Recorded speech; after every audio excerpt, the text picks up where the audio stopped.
interoperability sa pagitan ng Pilipinas at iba't ibang kaalyado nitong bansa, pinalakas pa sa ika-6 na Multilateral Maritime Cooperative Activity. Si Patrick De Jesus ng PTV sa Balitang Pambansa. Iba't ibang pagsasanay ang isinagawa sa paglalayag nitong Miyerkules ng mga barko ng Pilipinas, Amerika, Japan at Australia sa West Philippine Sea, partikular sa timog na bahagi ng Baho de Masinloc. Ito na ang ika-6 na Multilateral Maritime Cooperative Activity sa pagitan ng mga nasabing bansa.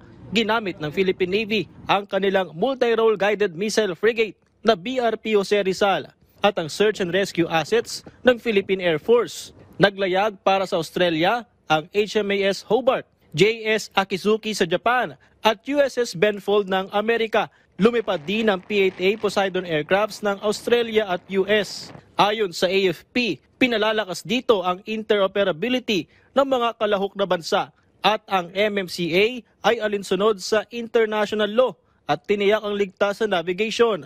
May mga warship ng PLA Navy ng China ang namonitor pero wala namang ginawang hakbang ang mga ito laban sa MMCA na naging matagumpay. Kamakailan lang ay sinagawa rin ang joint aerial exercise ng Pilipinas at Amerika sa West Philippine Sea kung saan kasama pang lumipad ang 2 B-1 bomber aircraft ng US Pacific Air Force. Sabi ng isang eksperto, pagpapakita lamang ito ng patuloy na suporta ng security partners ng Pilipinas na isa ring mensahe sa China. That's basically a signal from them that we should continue resisting Chinese coercive actions. Kasi ang goal ng China, while it's applying what we call gray zone tactics against the Philippines, is to weaken our resolve. But this military exercises, the multilateral and the bilateral exercises, are indication that you cannot basically win the Philippines away from the United States and its security partners.